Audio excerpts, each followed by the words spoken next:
Olá pessoal, estamos de volta aqui para falar da graça de Deus através dessa pequena meditação de 5 minutos.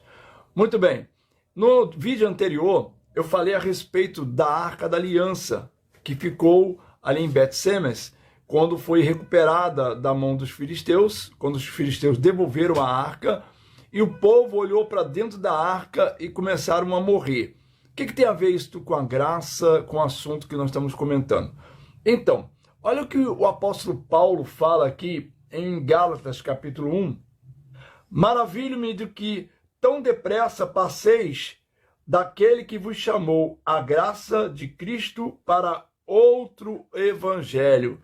Ou seja, os Gálatas, na verdade, eles estavam recebendo a Cristo, mas embutido juntamente com a graça, estavam recebendo a lei, um monte de leis.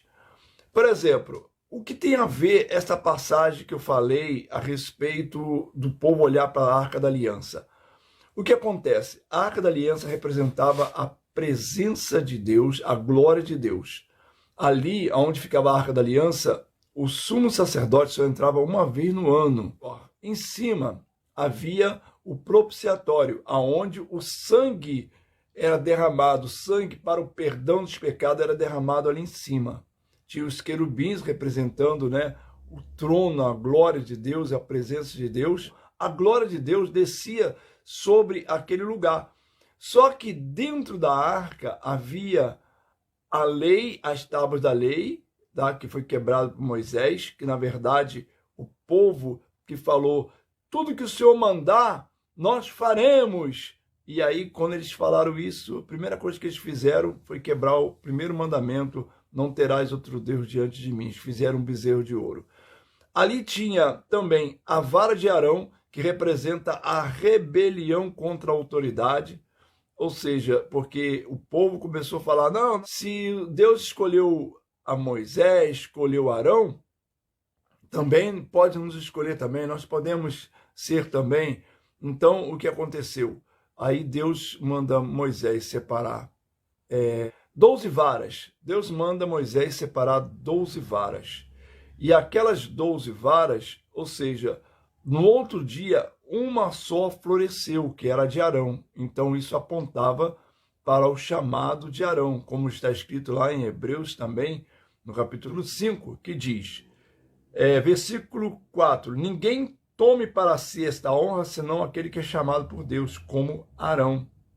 Ou seja, na verdade, Arão tinha um chamado. Tem gente que quer ser pastor, quer ser missionário, quer ser isso, quer um cargo, mas ela não tem um chamado para aquilo.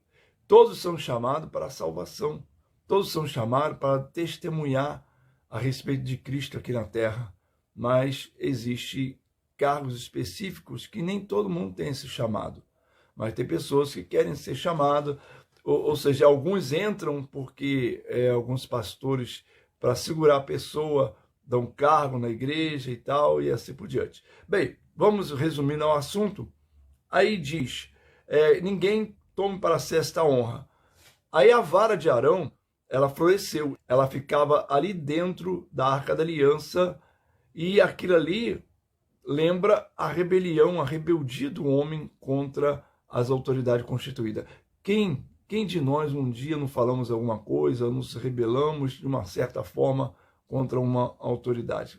É um pecado que a natureza humana, ela sempre tem a tendência a fazer isso. O outro era o maná, o que significa, o que é isso? Ou seja, era um pão que Deus mandava para alimentar o povo, mas que chegou uma hora que o povo se rebelou contra aquele maná, contra aquele pão, e chamou de pão vil, estava enjoado daquilo, sabe? E às vezes a pessoa também, ela murmura contra Deus. Então, aquelas coisas ali representava a condenação.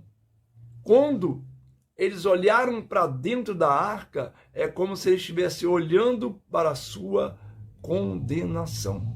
Bem, por causa do tempo, no próximo vídeo eu vou explicar melhor sobre isso, tá bom? Que Deus abençoe a todos, fiquem na paz.